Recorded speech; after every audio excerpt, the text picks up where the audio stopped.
Good evening, everybody. And now let us start today a new topic, that is the electromagnetic induction. Very, very important chapter for physics. Now, electromagnetic induction. Induction, the meaning of induction, it is nothing but what? Production. What? Production. Induction. Now, magnet coil experiment. Let us see magnet coil experiment. There is one magnet and there is a coil. This is one magnet. So I am moving the magnet in this direction. Movement of the magnet in these directions. There is one coil. And here the magnet, motion of the magnet in opposite directions. Towards left side, here towards right side. हा coil ठेवलाय मी, हा magnet आहे, हा coil आहे, magnet coil, म्हणून त्याला magnet coil experiment असं म्हणतो आपण. फरक एवढा आहे की हा मॅग्नेट मी असा मूव्ह करणार, असा towards the coil, and here away from the coil. हा मॅग्नेट हा कॉइल आहे, हा मॅग्नेट हा कॉइल आहे, ठीक आहे ना. तर ह्या अवे फ्रॉम कॉइल मी याला मूव्ह करणार आणि याला टुवर्ड्स द मॅग्नेट मूव्ह करणार. मित्र, मी तर आणि थर्ड केस काय आहे? What is the third case? Third case मध्ये मी मॅग्नेटला मूव्हच नाही करत, मी मॅग्नेटला मूव्ह करत नाही, मॅग्नेटला मी मोशन मध्ये आणत नाही. फर्स्ट केस मध्ये मी मॅग्नेटला फिरवतोय. कुठं फिरवतोय? Toward the coil, neighbouring coil. Second case मध्ये मी मॅग्नेटला मूव्ह करतोय, but away from the coil, ठीक आहे ना, away from the coil. Okay, coil पासून मी दूर घेऊन जातोय, इथं कॉइल कडे घेऊन जातोय मी मॅग्नेटला. That is the difference. आणि थर्ड केस मध्ये मी मॅग्नेटला मूव्ह करत नाही. थर्ड केस मध्ये मी काय करतोय? त्या मॅग्नेटला मूव्ह करत नाही. तर मित्र, असं दिसून येतं की हा जो नॉर्थ आणि साऊथ डायरेक्शन मध्ये मॅग्नेट काढलाय मी, ठीक आहे ना. आता हा मॅग्नेटला मूव्ह केल्यानंतर ह्याला एक गॅल्व्हनोमीटर जोडलेला आहे. गॅल्व्हनोमीटर म्हणजे काय? It shows the deflection because of current. या कॉइलला मी गॅल्व्हनोमीटर जोडलेला आहे. तर काय होतं, हा मॅग्नेट मी जेव्हा कॉइलकडे घेऊन जातो तेव्हा काय होतो की ह्या कॉइलमध्ये करंट तयार होतो आणि तो करंटची direction he towards the magnet दाखवते. जेव्हा मी ह्या कॉइलला, ह्या मॅग्नेटला ह्या कॉइल पासून घेऊन जातो हवे, इथं सुद्धा करंट तयार होतो, but in opposite directions. Third case मध्ये असं आहे की मी मॅग्नेटला मूव्ह करत नाही, तर हा जो कॉइल आहे त्या कॉइल मध्ये बिलकुल करंट नाही, त्या कॉइल मध्ये बिलकुल करंट नाही. याचा मिनिंग काय होतो की जेव्हा फक्त मॅग्नेटची पोझिशन आपण चेंज करतो तेव्हाच नेबरिंग कॉइल मध्ये करंट तयार होतो. नेबरिंग कॉइल मध्ये मॅग्नेटिक फील्ड तयार होतात, मॅग्नेटिक फ्लक्स तयार होतात, ईएमएफ तयार होतो, करंट तयार होतो, ठीक आहे ना. Okay, so that is nothing but whenever there is a change in magnetic field, an EMF is induced in the neighboring coil, ठीक आहे ना. फक्त मॅग्नेटच्या पोझिशन मध्ये मी हालचाल केल्यानंतरच ह्या कॉइल मध्ये मॅग्नेटिक फील्ड तयार होतोय, करंट तयार होतोय, मॅग्नेटिक फील्ड तयार होते. जेव्हा मी ह्या मॅग्नेटला हलवत नाहीये, त्याची पोझिशन चेंज करत नाहीये, तेव्हा मात्र ह्या कॉइल मधला करंट बिलकुल चेंज होत नाही, तो शांत आहे. ठीक आहे ना. आता ह्याची मी काय करतो की मॅग्नेट मी स्टेडी ठेवू शकतो आणि कॉइलला मी मूव्ह करू शकतो. Same thing, same result. इथं पण मी मॅग्नेटला स्टेडी ठेवू शकतो आणि कॉइलला मूव्ह करू शकतो. Same result. तर एवढंच आहे मित्र की जेव्हा ह्या कॉइलला आपण मूव्ह करतो, ठीक आहे ना, जेव्हा ह्या कॉइलला आपण मूव्ह करतो तेव्हा मॅग्नेटिक फील्ड तयार होतो. मित्र काय होतं की ह्या मॅग्नेटला मी जेव्हा मूव्ह करतो ना, या पोझिशन मूव्ह करतो, तेव्हा ह्या ज्या मॅग्नेट कॉइल ठेवलेला आहे, ह्या कॉइलचा फ्लक्स चेंज होतो. इनिशियल फ्लक्स किती होता? फ्लक्स 11 स्टँडर्ड मध्ये बघितलं आपण, phi1. आणि मूव्ह केल्यामुळं ह्या कॉइलचा फ्लक्स चेंज होतो phi2. So whenever there is a change in magnetic field, magnetic flux linked with the coil changes. Magnetic flux linked with the coil changes. Magnetic flux linked with the coil changes. किंवा जेव्हा ह्या मॅग्नेटची position मी change करणार तेव्हा. So therefore rate of change of magnetic flux with respect to time, it is known as EMF. So therefore, because of changing magnetic flux linked with the coil, EMF changes of this coil. EMF म्हणजे voltage change होतं मित्र. And we have seen EMF म्हणजे व्होल्टेजच आहे, कारण EMFचं पण SI unit काय, volt आहे. ठीक आहे ना. सो व्होल्ट चेंज होतो, voltage. Now we have seen in the 11th standard Ohm's law, whenever voltage is directly proportional to the current, therefore there is a induction of current takes place. EMF change होतो, त्यामुळं current सुद्धा change होतो. तर ह्या EMF ला आपण काय म्हणतो? Induced EMF. EMF ला काय म्हणतो आपण? Induced EMF. Induced EMF. आणि ह्या करंट जो तयार होतो त्याला मी काय म्हणतो? Induced current. What it is called? Induced current. Induced म्हणजे काय? इंड्युस्ड म्हणजे प्रोड्युस्ड, तयार होणं. तर कारण ह्या कॉइल मध्ये ते फ्लक्स EMF तयार होतो ना, करंट तयार होतो ना, म्हणून त्याला इंड्युस्ड करंट, इंड्युस्ड EMF असं म्हणतो आपण. हे केव्हा होतं मित्र? जेव्हा ह्या मॅग्नेटची पोझिशन आपण बदलतो किंवा या कॉइलची पोझिशन बदलतो तेव्हा, आयदर दिस साइड और आयदर अपोजिट साइड.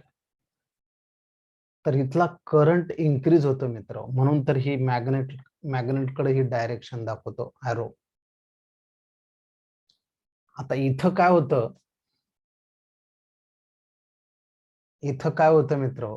इथं मॅग्नेटच्या पासून मी तो मॅग्नेट जो आहे तो कॉइल पासून अवे घेऊन चाललोय, दूर घेऊन चाललो. So therefore flux linked with this coil also changes. EMF is also produced, that is called induced EMF. Current is also produced, that is called induced current. इथं डिक्रीज होतो, इथं इन्क्रीज होतो, नो प्रॉब्लेम. फक्त आपल्याला induce EMF इथं तयार होतो, इथं तयार होतो, हे महत्वाचं आहे. इथं मात्र EMF तयार होत नाही, कारण इथं हालचाल होतच नाहीये. इथं बिलकुल मॅग्नेटची पोझिशन आपण चेंज करत नाहीये. इथं मॅग्नेटची पोझिशन चेंज करतो आपण, म्हणून आपल्याला EMF भेटतो. इथं मॅग्नेटची पोझिशन आपण चेंज करत नाही. मॅग्नेटची पोझिशन इथं कॉन्स्टंट आहे. म्हणून इथे ईएमएफ तयार होत नाही. So what is an electromagnetic induction? Whenever there is a change in position of the magnet and EMF is induced in the neighboring coil, that is called as electromagnetic induction. So whenever there is a change in whenever there is a change in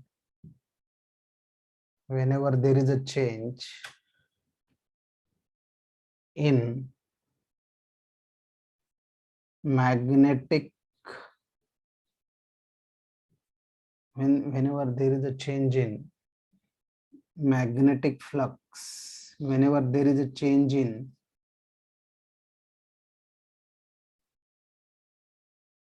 magnet position,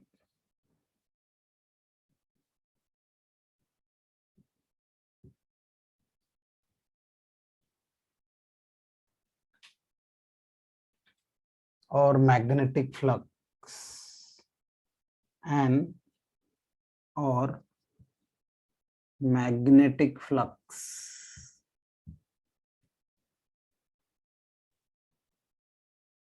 and EMF is induced in the coil, and EMF is induced in the coil, and EMF is induced in the coil. It's called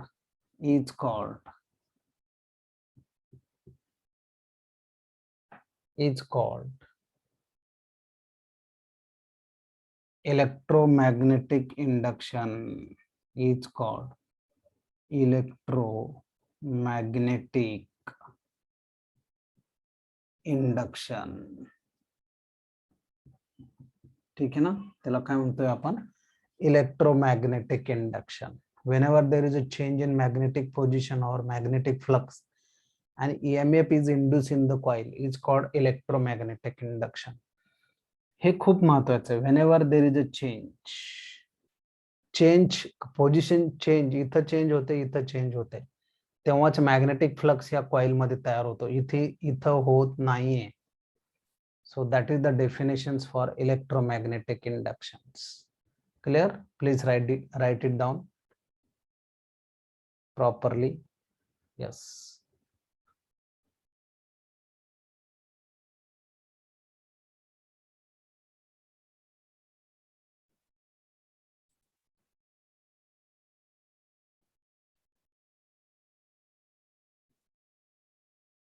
We have seen magnet coil experiment. Now let us see coil experiment.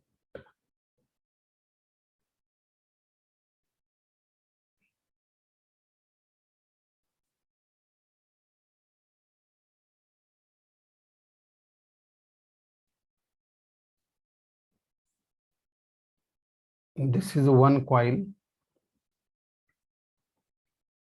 Here battery, here key, rheostat, and there is another coil to which a galvanometer is connected. तर ज्याला galvanometer connected असतो तो secondary coil आहे. हा secondary coil आणि हा काय झाला primary coil. This is nothing but what primary coil. ठीक आहे ना? Primary coil, secondary coil. आता मित्र इथं सेम आहे. कॉइल एक्सपेरिमेंट सेम फिनॉमिना मी तुम्हाला सांगतो. समजा ह्या याच्यातून मी करंट पास केला आहे 1 एम्पियर करंट पास करतोय मी. तर ह्या कॉइलचे फ्लक्स चेंजेस होणार त्याच्यामुळं, आणि त्यामुळे नेबरिंग कॉइलचे पण फ्लक्स चेंज होणार phi1 minus phi2. So therefore EMF is induced in the coil. phi1 minus phi2 minus phi1 divided by d2 of this coil. जेव्हा 1 एम्पियरचा 2 एम्पियर होणार, 3 एम्पियर होणार, तर मॅग्नेटिक फ्लक्स आणि ईएमएफ ह्या कॉइल मध्ये change होतात. परंतु मी 3 एम्पियर करंट हा कंटिन्यू एक 5 मिनिट साठी कंटिन्यू मी 3 एम्पियर करंट जर पास जर केला, कॉन्स्टंट करंट 3 एम्पियर, तर ह्या कॉइल मध्ये ईएमएफ तयार होत नाही. कॉन्स्टंट करंट आपण किती असू द्या, मग 100 एम्पियर करंट जरी असला तरी चालेल, तो सतत तोच जरी ठेवला, तोच करंट जर ठेवला, आपण सतत चेंज केला नाही, जशी आपण मॅग्नेटची पोझिशन चेंज करत होतो तेव्हाच ईएमएफ तयार होत होता. इथं पण करंट किती का असत नाही, तो चेंज व्हायला पाहिजे. 100चा 90 झाला तरी चालेल, कमी झाला तरी चालेल, पण चेंज व्हायला पाहिजे.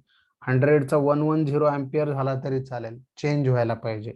अगदी 90चा 60 जरी झाला एम्पियर तरी काही हरकत नाही मित्र, ठीक आहे ना, तरी काही हरकत नाही. कमी झाला तरी चालेल, जास्त झाला तरी चालेल, परंतु ह्या कॉइल मध्ये करंट चेंज व्हायला पाहिजे, तेव्हाच ईएमएफ तयार होतो. So same thing, whenever there is a change in current, magnetic induction induced EMF is produced in the neighboring coil, that is called as electromagnetic induction. Clear?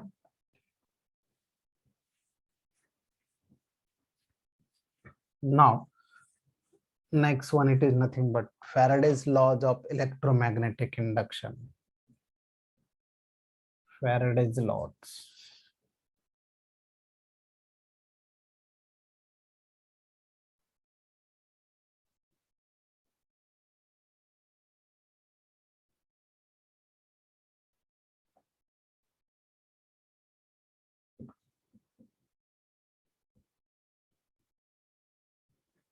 Faraday's laws of electromagnetic induction. Now दोन laws आहे मित्रो. First law.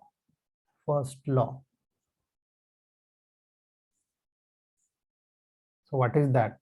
आताच मी तुम्हाला सांगितलं काय आहे. Whenever there is a change in,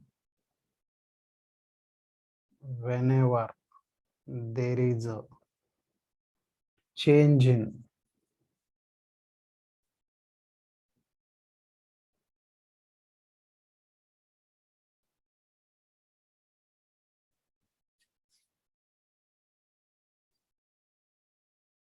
whenever there is a change of magnetic flux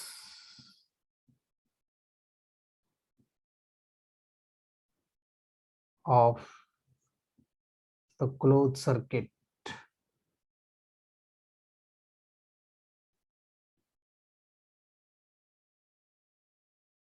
and EMF is induced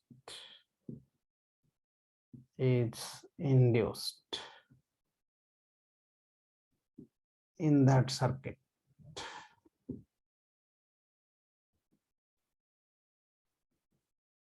is called first law, Faraday's first law. ठीक है ना, जे डेफिनेशन सांगितलं मी तुम्हाला, हा फर्स्ट लॉ झाला.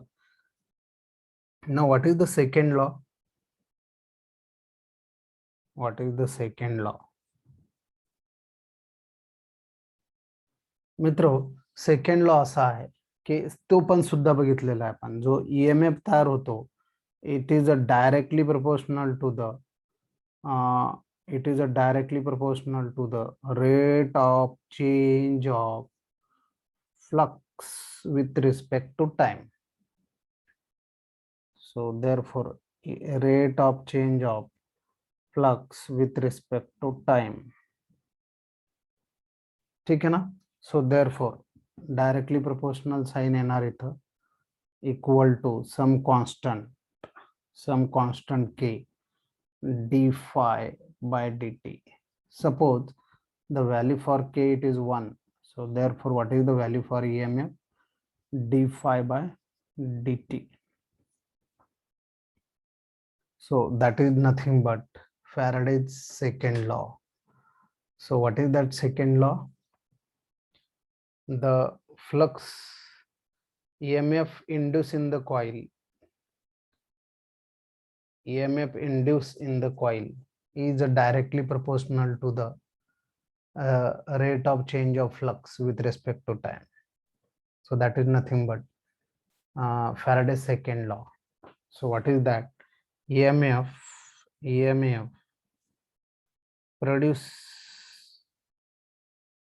produced or induced in the coil, induced in the coil is directly proportional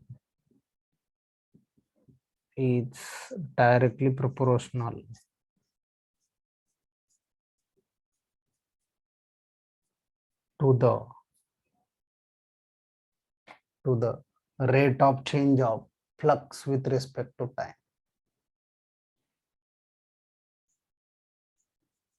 Rate of change of flux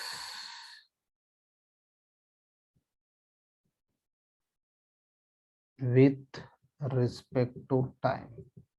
Rate of change of flux with respect to time. So that is nothing but second law, Faraday's second law. Faraday's first law, Faraday's second law. Clear? So this is Faraday's first law, Faraday's second law. Very, very IMP. Please note down it.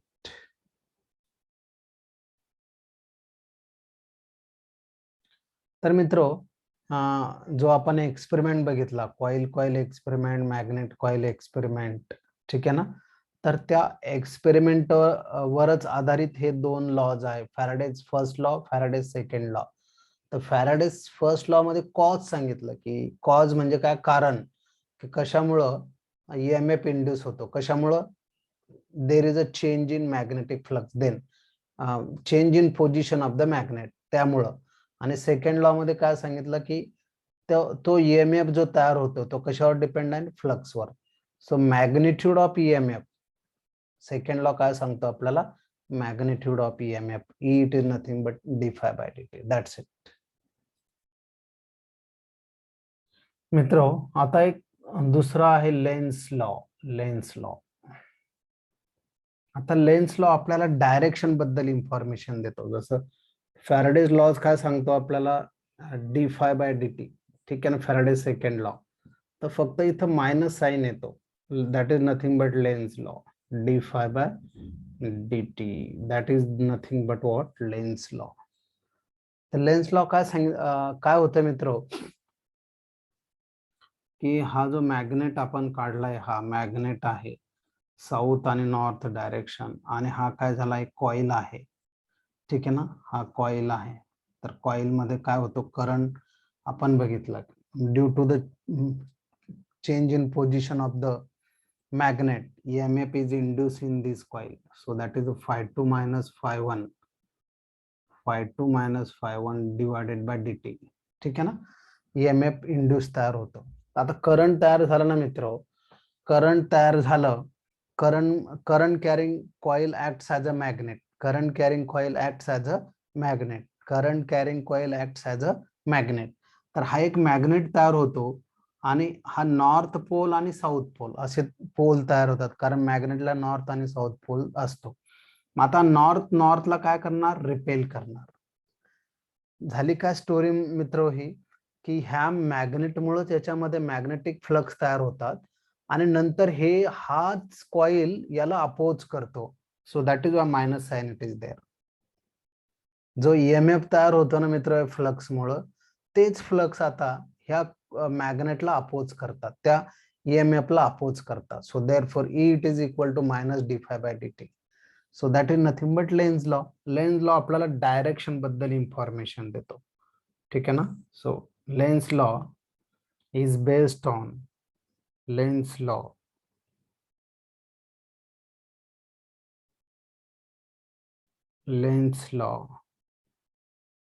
gives an idea about the direction,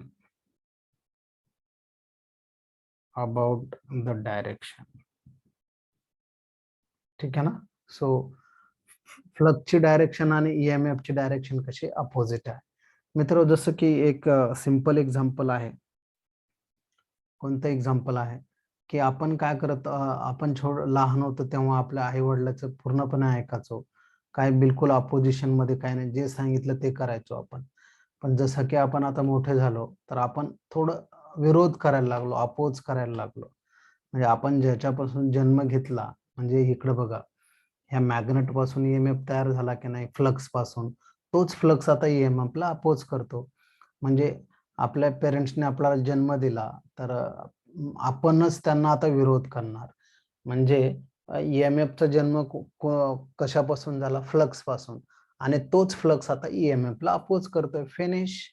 so that is the best example I have told you. Lens law. ठीक आहे ना? So Lenz law tells us about the direction.